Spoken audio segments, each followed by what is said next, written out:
Tervetuloa arvoisat kutsuvieraat ja median edustajat tähän Limingan Lottapatsaan hankkeen käynnistämis- ja lehdistötilaisuuteen. Lottapatsas ajatusta alettiin viemään eteenpäin jo vuonna 2016, kun huomattiin, ettei kunnasta löydy sotiemme naisille oma muistomerkki.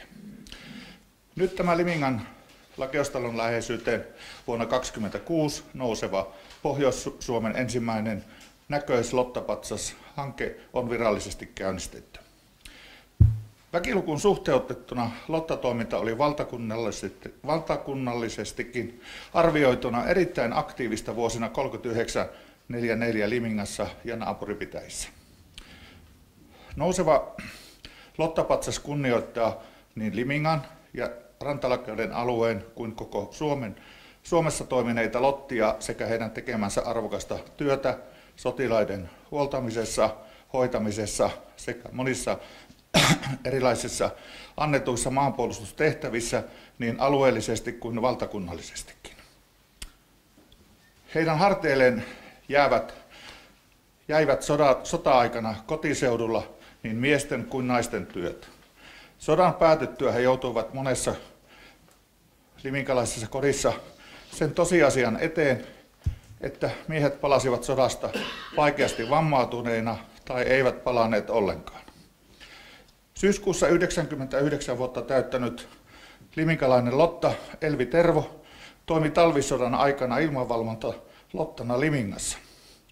Syyskuussa 1941 hänet siirrettiin vaativiin ilmavalvontatehtäviin Kuusamoon, missä hän toimi ilmavalvontalottana jatkosodan loppuun saakka. Elvi Tervo toteaa, mukavalta tuntuu ajatus Lottapatsasta Liminkaan. Kyllä minä kannatan hanketta ja toivon, että se toteutuu. Limingan kunnanhallitus teki päätöksen kokouksessa 27. helmikuuta 2023 ja perusti Liminkaan Tammenlehvän perinnetoimikunnan jatkamaan kunnassa toimineiden veteraani- ja sotainvalidijärjestöjen tekemää veteraaniperinteen toimintaa. Perinnetoimikuntaan kuuluu 5 jäsentä ja sen toimikausi on valtuustokausi. Perinnetyön tehtävänä on viedä veteraanien ja lottien perinnesoihtua eteenpäin lapsillemme, lapsenlapsillemme ja sitäkin edemmäs. Pysyvä rahankeräyslupa hanketta varten on hankittu ja myönnetty 19.9.23, 7 kuukauden odotuksen jälkeen Helsingin poliisihallinnolta Tammenlehvän Pohjois-Pohjanmaan perinneyhdistykselle, jonka kanssa Limingan perinnetoimikunta toimii tiivisti yhteistyössä ja vastaa hankkeen toteuttamisesta. Tulemme aloittamaan heti aktiivisen varainkeruun järjestämällä erilaisia isänmaallisia tapahtumia ja tilaisuuksia sekä hakemuksia tekemällä eri yhteisöille. Olemme kiitollisia lahjoituksista pienistä ja isoista ja toivomme niin yksityisiltä henkilöiltä, yhdistyksiltä, järjestöiltä, säätiöiltä ja yrityksiltä. Perinnetoimikunnan jäsenet Markku Välimäki kertoo sodan ajan lottatoiminnasta Limingan alueella ja Seppo Pietilä esittää patsashankkeen tämänhetkisen tilanteen. Pohjois-Pohjanmaan Tammenlehvän perinneyhdistyksen puheenjohtaja Reijo Sallinen käyttää puheenvuoron Sepon jälkeen. Näiden puheenvuorojen kuulemisen jälkeen kuullaan kansanedustaja kulttuuriministeri 25-26 Mari-Leena Talvitien hankkeen suojelijan tervehdyksen, puolustusvoimien tervehdyksen kenttäpiispa Pekka Asikaisen tekstitervehdyksen lukee Markku Välimäki, jonka jälkeen kuulemme Lotta-säätiön Lottamuseon johtajan Saija Ylitalon tervehdyksen etäyhteyden. Ja lopuksi juodaan kahvit. Olette sydämellisesti tervetulleet tilaisuuteen.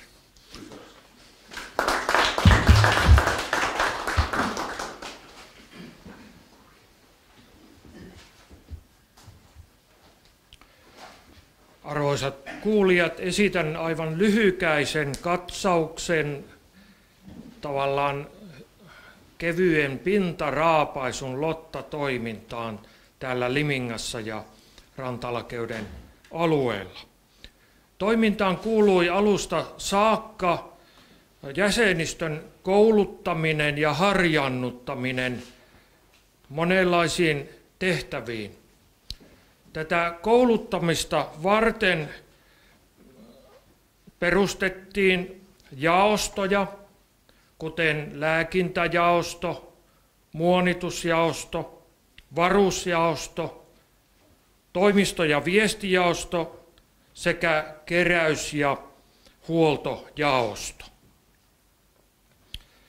Jokainen lotta kuului johonkin jaostoon ja ehkä välillä useampaankin. Suurin osa Limingan lotista sai ainakin aluksi muonituskoulutuksen. He pääsivät käyttämään taitojaan ja osaamistaan ennen talvisodan syttymistä kertausharjoitusten ja linnoitustyömaiden muonittajina ja Limingassa sijaitsevassa suositussa Lotta-kanttiinissa. Talvisodan syttyessä liminkalaiset lotat saivat komennuksia muun muassa ilmavalvontatehtäviin, sotasairaaloihin ja myös karjan kuljettajiksi.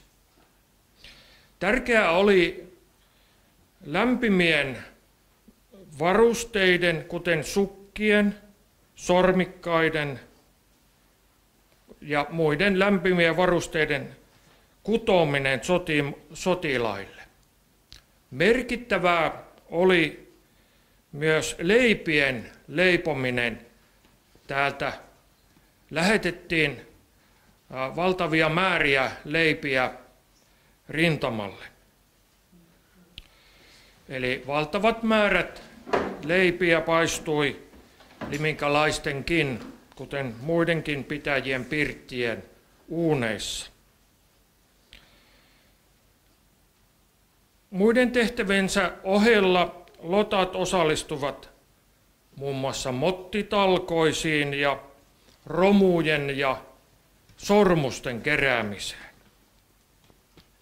Välirauhan aikana ei oltu toimettomina, vaan jatkettiin kouluttautumista. Jatkosodan alkaessa lotat olivat taas valmiina maanpuolustustehtäviin. Limingassa sijainnut armeijan koulutuskeskus ei olisi yksinkertaisesti pärjännyt ilman lottien työtä. Ilmavalvontaan tarvittiin silmäpareja eri puolille maata ja Limingastakin lähdettiin tornilotta-komennuksille jopa aivan itärajan tuntumaan. Limingan viimeinen lotta, josta Jukkakin jo mainitsi, eli Elvi Tervo, tänä vuonna 99 täyttänyt, toimi vaativissa ilmavalvontatehtävissä Kuusamossa lähes koko jatkosodan ajan. Aika uskomaton suoritus. Navetan katolla olla kaikenlaisissa keleissä niin monen vuoden ajan. Ei olisi ehkä miehiltä luonnistanut.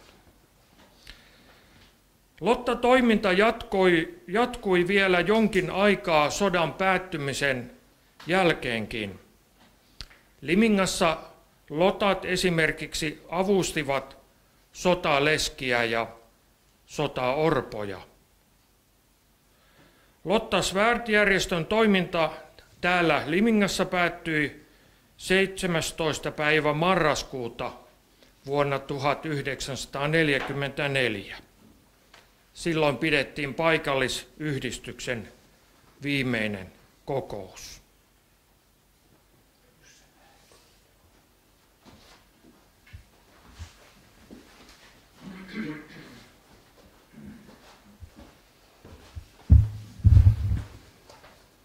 No niin, arvoisat kutsuvieraat, tervetuloa minunkin puolestani tähän tärkeään tilaisuuteen.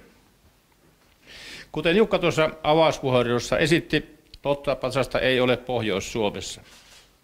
Lotathan tekivät arvokasta työtä isänmaan ja kodin puolesta. Joten ajatus Lottapatsaan perustamisesta Liminkaan alkoi jo vuonna 2016, niin kuin Jukka sanoi.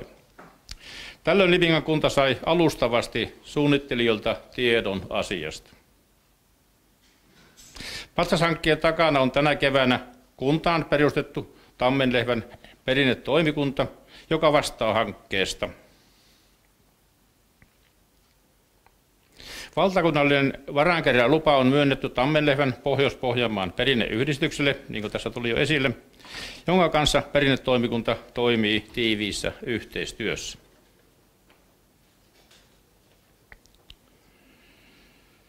Patsaan muodosta päätettiin jo alkuvaiheessa, että sen pitää olla suomalaisen naisen näköinen, oloinen ja mitään risulajaa me emme tänne rakenna. Patsasta päädyttiin Niina Sailon suunnittelemaan Lottapatsaaseen. Joitain on Lottamuseossa Tuusulassa, Lappeenrannan kylpylän Lappeenranta ja Tuomaanpuisto Turku. Sopimus on tehty Niina Sailon kuolinpesän kanssa. Hän ei ole enää hengissä. Lapinlahden Taidevalu Oyn kanssa on tehty sopimus pronssisen patsaan valaamisesta. Kuolinpesän vaatimuksesta valu tapahtuu Lapinlahdella, koska edelliset patsaat on valettu siellä ja he ovat osoittautuneet luotettaviksi ja ammattitaitoisiksi. Ja Lottamuseossa olevasta alkuperäisestä kipsipatsaasta valetaan muotti, jolla patsas valetaan pronssiin. Taidevalu suorittaa myös kuljetuksen ja asennuksen tänne Liminkaan. Jalustan teosta on otettu tarjouksia, mutta päätöstä tekijästä ei ole vielä tehty. Jalusta tulee olemaan kooltaan metri kertaa metri, eli tuossa patsassa oleva tämä jalusta. Ja korkeus siinä tulee olemaan 70 senttiä. Teksti jalustan etuosaan kuuluu seuraavasti. Suomen lotille 1939-1944. Ja takaosaan muista menneiden sukupolvien työ. Ja tekstin alle Tammenlehvä-merkki.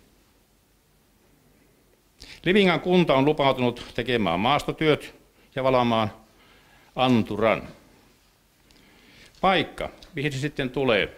Alustavasti sovittiin, että se tulisi tuon Lakeustalon eteen, mutta tällä hetkellä siinä on paanan rakentaminen tulossa ja Lakeustalon edussa oleva tila menee pieneksi. Paikka tulee olemaan Lakeustalon ja terveyskeskuksen välissä olevan Lammen rannalla. Eli siellä on myöskin Hannu-Krankka-patsas ja terveyskeskuksen puolelle on tilaa Lottapatsaalle. Siinä tulee kolmio, siinä on Hannu-Krankka, Lotta ja toisella puolella tietä on sitten Niitä ja patsas. Mitä me sitten tarvitsemme pääomaa tähän? Tarvitsemme 75 000–80 000 euroa ja sillä summalla saisimme sen valmiiksi. Toivotaan, että hanke tuottaapi tai tämä keräyslupa tuottaapi riittävästi. Kiitos.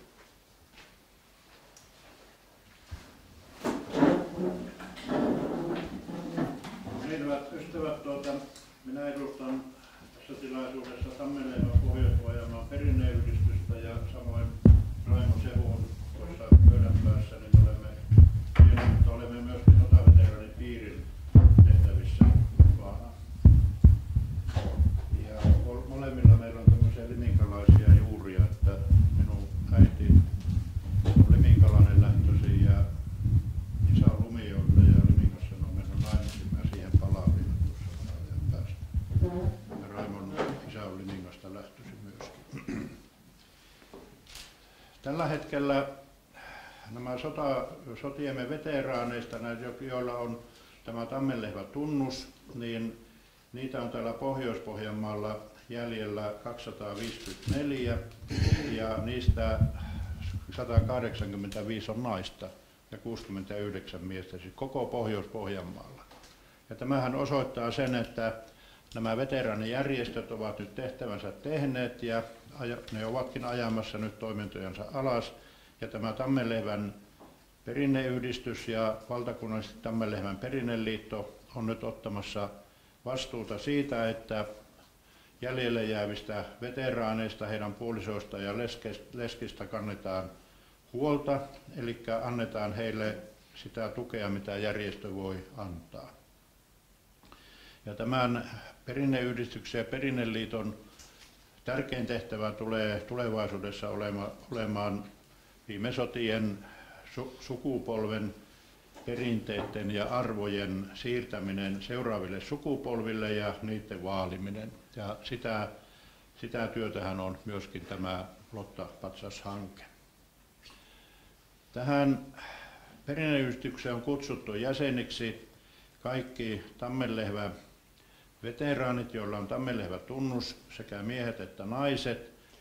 Ne ovat kutsuttu kunniajäseniksi ja ainaisjäseniksi on kutsuttu sitten heidän puolisonsa ja lesket, joita vielä on olemassa.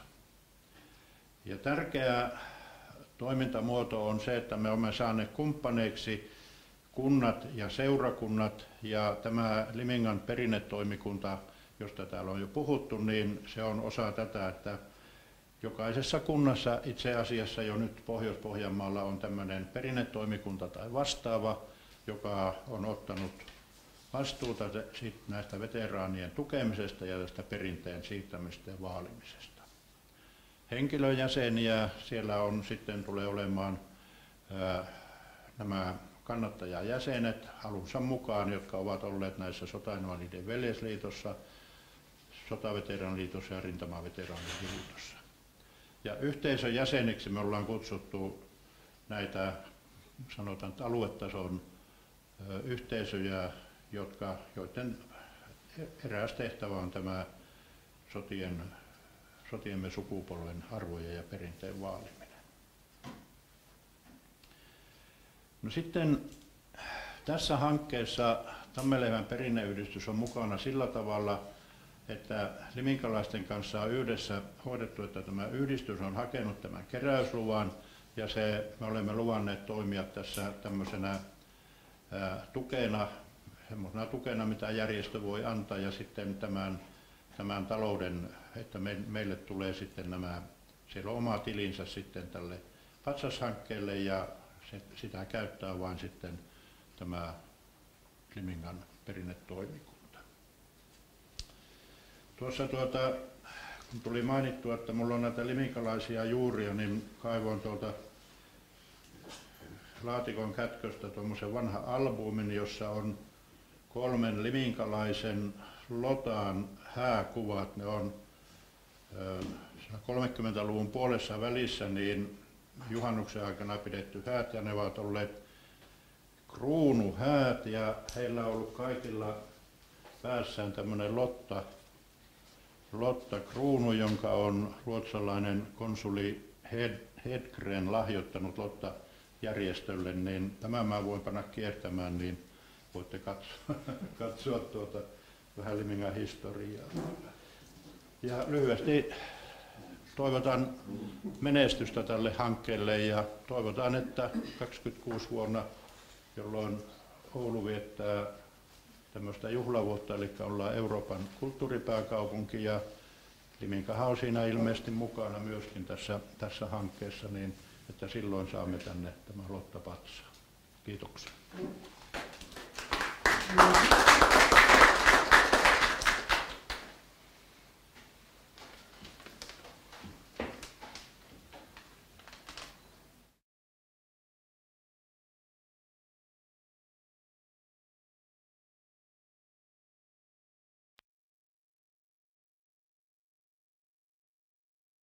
Tervehdys eduskunnasta sinne Liminkaan Lotta Patsas-hankkeen rakentamisen käynnistämistilaisuuteen. On hienoa, että Liminkaan rakennetaan Lotta Patsas. Se symboloi naisten mittaamattoman arvokasta panosta itsenäisen Suomen rakentamisessa ja puolustamisessa. Se on myös tapa osoittaa kunnioitusta Lottien ja Suomen naisten tekemälle työlle niin sotavuosina kuin vuosikymmeniä sotien jälkeen. Naisten vapaaehtoista maanpuolustustyötä aktiivisesti vuosina 1921–1944 Suomessa tehneessä Lottasväet-järjestössä palveli yhteensä noin 230 000 suomalaista naista. Lottasvärjärjestön paikallisosastoissa lotat työskentelivät sekä sota- että kotirintamalla. Valtakunnallisesti lottien työ loi pohjan menestyksekkäälle maanpuolustustoiminnalle, joka näkyy vielä näinäkin päivinä, ja mahdollisti arvioilta lisämiehen vapautumisen rintamalle. Kotirintamalla lottien vastuulla oli niin naisten kuin miesten työt. Se näkyi myös oman isovanhempien sukupolvessa. Irja mumma, joka oli Ruokolahdelta, ukkini palveli Karjalan kannaksella, mutta niin palveli myös mummini. Vuosina 1941-1944 Karjalan kannaksella hän toimi ilmavalvonnassa lottana. Mummin perheessä oli lapsia hänen lisäksi 6 ja 2 tyttöä oli erityisen hyvänäköisiä, joten todettiin, että he eivät ole niissä kotitiloissa, toimivat ilmavalvonnassa Karjalan kannaksella. Muistan erityisesti, kun noin 20 vuotta sitten Lottasvärjärjestö median kautta kysyi kuvia ja tarinoita lotista. Matkustin junalla Oulusta Ruokolahdelle ja viikon ajan kuuntelin mummin tarinoita ja katselimme yhdessä kuvia. Se oli ensimmäinen kerta, kun mummi puhui sota-ajoista. Ja muistan erityisesti valokuvan, jossa hän on Karjalan kannaksella 19-vuotis syntymäpäivänään, eli 41 lokakuussa, hyvin näinä aikoina. Toinen isovanhemmistani ja mummani Kirsti mumma oli Lakeuksilla Laihialla pikkulottana ja paappani perheessä oli 8 poikaa, joista 7 lähti sotaan ja paappanikin myös vapaaehtoisena. Ja tämän Myllymäen ison maatilan työt olivat lähinnä naisten ja lottien vastuulla. Eli kotirintamalla on tosiaan naiset tehneet niitä töitä, jotta miehet ovat sitten pystyneet lähtemään rintamalle. Pohjois-Suomen ja Pohjois-Pohjanmaan kannalta on siis merkittävää, että Limingan lakeustalon läheisyyteen nousee vuonna 2026 ensimmäinen Pohjois-Suomen lottanäköispatsas. Se on kuvanveistäjä Niina Sailon suunnittelema ja pronssisen patsaan hankesuunnittelu on aloitettu jo 2016 ja nyt hankkeella on voimassa oleva rahankeräyslupa. Lotat ansaitsevat vahvan arvostuksen muiden sotiemme veteraanien joukossa. Tätä tavoitetta tukemaan lottien ja pikkulottien toimeentulosta ja palveluista on huolehdittava varsinkin ja viimeistään nyt, kun keskuudessamme on enää vain vähän lottia ja pikkulottia. On tärkeää nostaa esiin naistemme merkittävää panosta maanpuolustustyössä ja kertoa nykyisille ja tuleville sukupolville kaikesta siitä työstä, yhteisestä tahdosta ja myös menetyksistä, joita Suomessa on koettu puolustettaessa itsenäisyyttämme. Toivottavasti patsashanke saa Limingassa ja alueellisesti mahdollisimman laajan tuen ja huomion.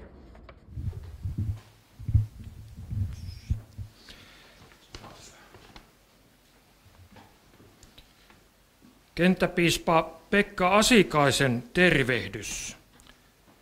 Arvoisat Lottapatsas-hankkeen käynnistämistilaisuuteen osallistuvat hyvät isänmaan ystävät. Vajaa 2 viikkoa sitten sain kutsun tähän arvokkaaseen tilaisuuteen. Työstä johtuen oli mahdotonta tulla paikalle ja videotervehdyksenkin lähettäminen ei onnistunut työmatkoista johtuen. Tämä kertoo siitä, että Suomen puolustusvoimissa näkyy varsin vahvasti kansainvälisen toiminnan aktiivisuus ja yhteisen suunnittelun käynnistäminen myös puolustusvoimien kirkollisella alalla. Se kertoo siitä, että suomalainen tapa hoitaa maanpuolustusta on astunut tietyssä mielessä uudelle tasolle NATO-jäsenyyden myötä. Emme enää ole yksin, vaan kuulumme demokraattisista maista koostuvaan puolustusliittoon, jonka piirissä jaetaan samoja arvoja.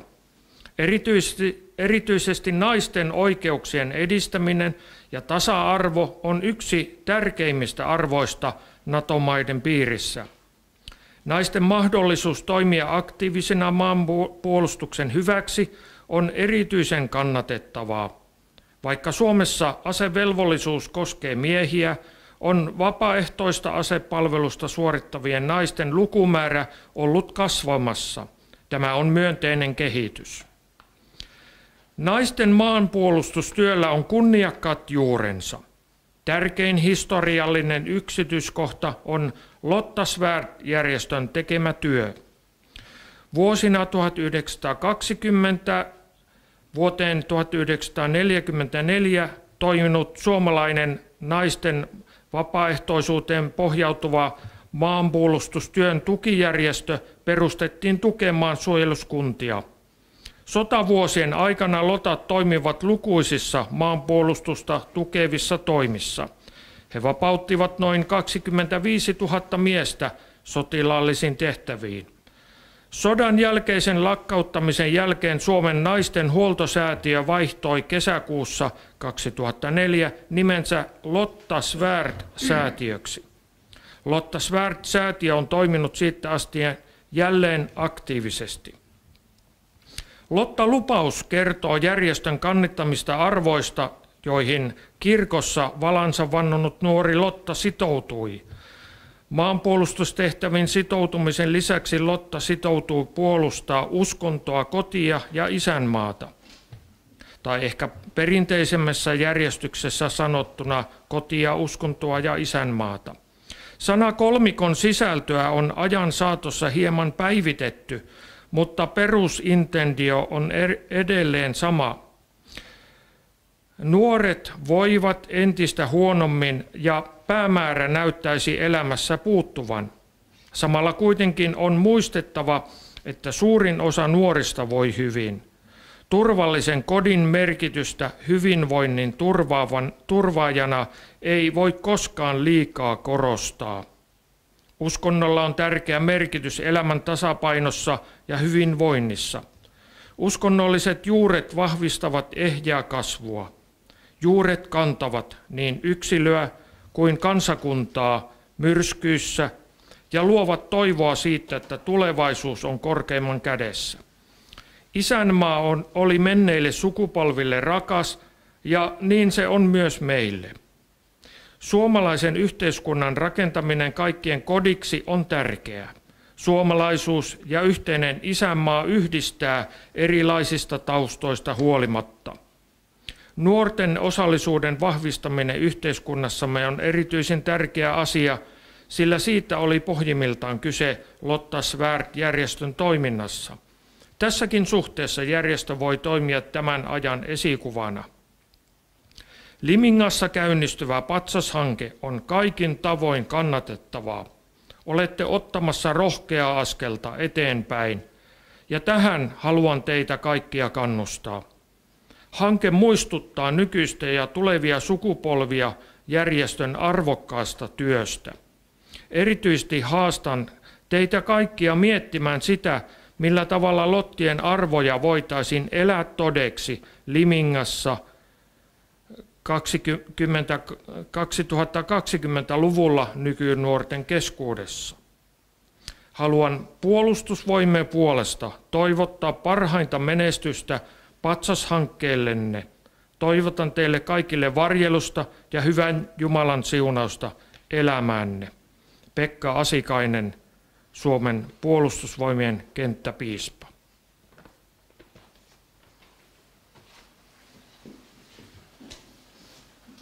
Ja pystytäänpä nyt sitten seuraavaksi suora yhteys sinne Lotta-säätiön museonjohtajalle.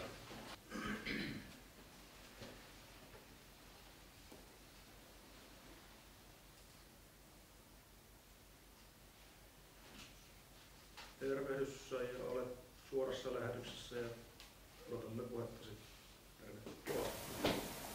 Hyvää päivää ja terveiset Lotta Svärd-säätiöstä ja Lotta-museosta. Kiitos kutsusta tähän julkistamistilaisuuteen. Lotta Svärd-säätiö kutsuttiin mukaan tähän patsashankkeeseen jo heti hankkeen alusta. Tämä liminkalaisten paikallinen aktiivisuus on lottien arvojen mukaista menneiden sukupolvien työn kunnioittamista ja suunnannäyttäjänä toimimista. Tällaiseen hankkeeseen Lotta Svärd-säätiön ja Lotta-museon oli helppo lähteä mukaan. Lotta Svärd-järjestö oli toimintansa ja säännöstönsä mukaisesti avustus- ja huoltojärjestö. Monilla eri yhteiskunnan osa-alueilla toteutettu yhteiskunnallinen huoltotyö oli lottien maanpuolustustyötä. Tämän lisäksi Lotta-järjestö toimi kasvatus- ja valistusjärjestönä sekä koulutti jäsenestöään monipuolisesti. Lottasvär-järjestöä seurasi Suomen naisten huoltosäätiö, joka jatkoi huolto-, avustus- ja tukitoimintaa naisten ja lasten sekä lottana toimineiden keskuudessa. Tänä päivänä Lottasvär-säätiö on isänmaallisia arvoja kunnioittava, eettisesti toimiva yhteiskuntavastuun kantaja ja hyväntekijä. Säätiön visiona on olla vaikuttavilla lottateoilla suunnannäyttäjänä suomalaisen yhteiskunnan ytimessä. Tämä teidän liminkalaisten Lottapatsas-hanke on juuri säätiön arvoja ja tavoitteita tukeva hanke. Säätiön yksi keskeisiä toimintamuotoja on Lottamuseon ylläpitäminen. Lottamuseon tehtävänä on tutkia, tallentaa ja saattaa suuren yleisön tietoon Lottajärjestön kulttuuriperintö ja lottien rooli yhteiskunnan toimijoina ja rakentajina. Lottamuseon tehtävä on asettaa Lottasvär-järjestön kulttuuriperintö osaksi yhteiskunnallista viitekehystä. Historia ympäröi meidät arjessa, jos osaamme oikein katsoa ympäröivää maailmaa. Kun osaamme oikein katsoa ympäristöä, löydämme sieltä menneisyyden tarinoita ja tapahtumia. Ja tällöin ymmärrämme, kuinka yhteiskuntamme on tullut tähän päivään. Ehkä meidän on mahdollista nähdä myös, mihin yhteiskuntamme on menossa tulevaisuudessa. Näitä tällaisia muistamisen paikkoja pitäisi olla kaikkien ihmisten ulottuvilla. Liminkaan tuleva Lottapatsas on kuvanveistäjä Niina Sailon suunnittelema. Ensimmäinen Sailon suunnittelema Lottapatsas paljastettiin Lappeenrannassa vuonna 1985. Tuolloin patsaan rahoitti raumalainen talousneuvos Pauli Talvio. Patsaan mallina oli Talvion vaimo Mirjami, joka oli toiminut lottana.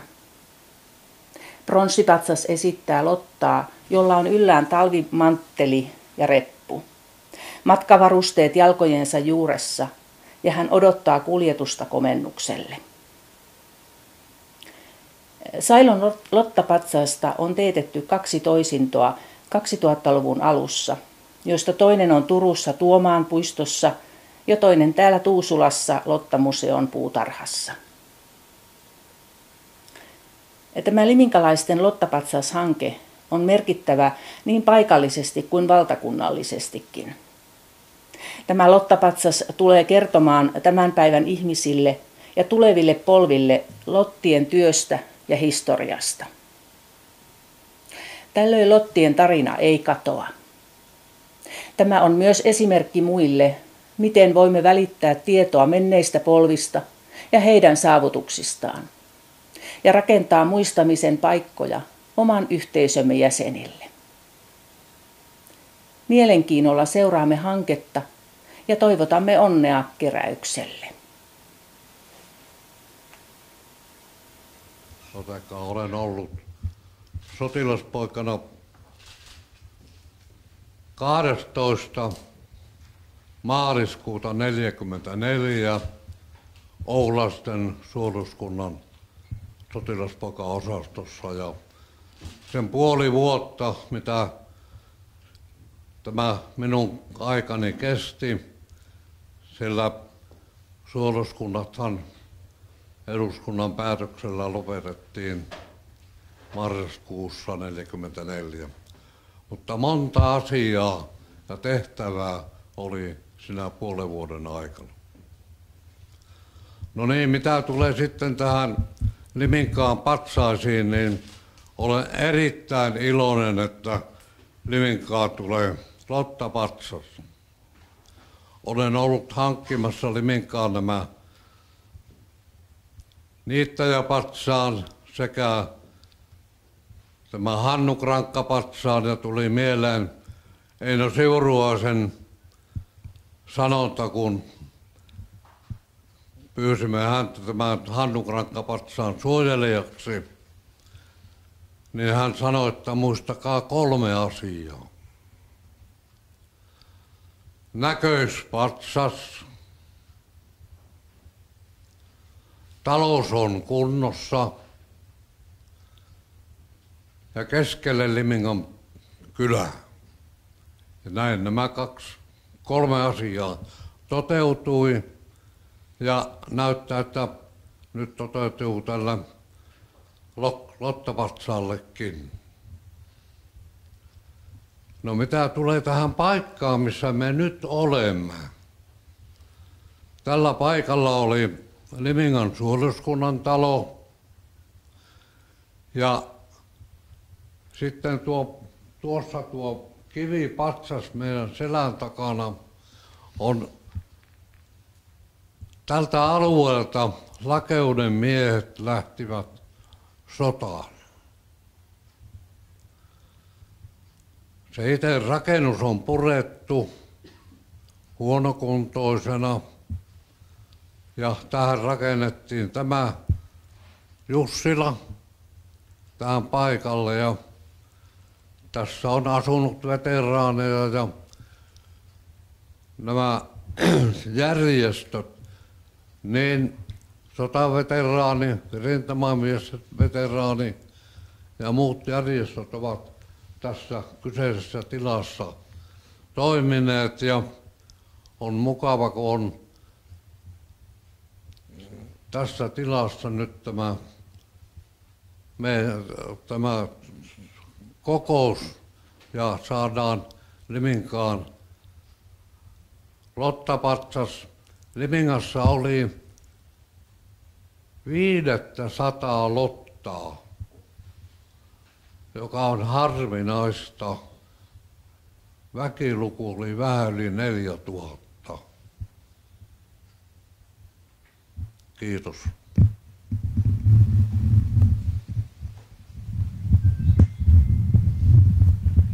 No niin, nyt me ollaan tätä asiaa kuultu ja tuotu julkiseksi tämä patsashanke, niin eiköhän me tämän kunniaksi ryyvätä nytten korvapuustikahvit tuosta ja jatketaan keskustelua.